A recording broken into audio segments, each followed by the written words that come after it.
Ayo, what's the man? Sup man วันนี้มาว่าถึงเรื่องของประเด็นหนึ่ง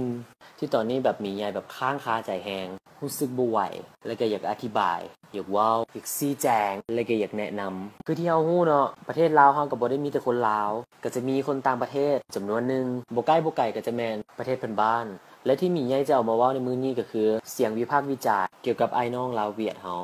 คือแบบตัวเองแบบรู้สึกบ่แฮปปี้นะเรื่องที่ผ่านมาเฮาจะได้ยินข่าวต่างๆนานาที่เกี่ยวกับแบบไอ้น้องลาวเวียดเฮาเสียนะหลังๆมานี่ก็จะรู้สึกว่าจะมีแต่แบบเรื่องที่แบบคนเอามาเว้าในทางที่แบบบ่ดีหลายๆคนมีบ่พี่น้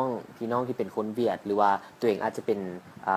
มีเชื้อสายลาวเวียดเสียนะและมีไผมักแน่เวลาที่แบบถูกคนมาเว้าให้เฮานะคือที่ผ่านมาก็จะมีข่าวประเภทขี้รักงัดแงะ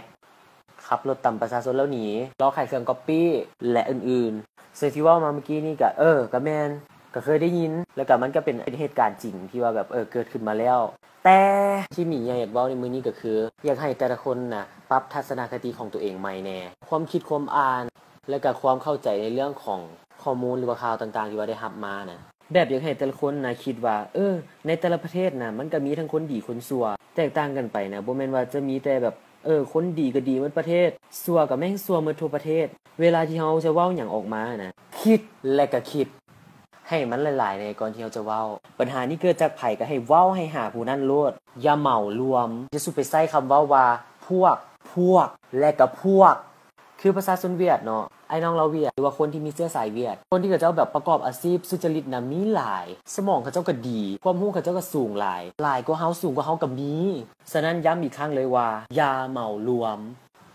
ที่ผ่านมานะเฮาก็อยู่กันแบบอย่างสันติมาโดยตลอดบ่เคยได้เรียนว่าประวัติศาสตร์ลาวนะคันยังแล้วไปศึกษาใหม่หัวสมองมันคิดหลายๆกันกรองแน่ก่อนที่จะใส่มือใส่ปากกันพิมพ์ลงไปคีย์บอร์ดหรือว่าว้าววิพากษ์วิจารณ์เจ้าอันอย่าสุไปเอานิสัยประเทศอื่นมาใส่อย่าอวดฉลาดบ่ได้พาดพิงหาประเทศใดเด้อที่อยากบอกก็คือฮักแพงกันแน่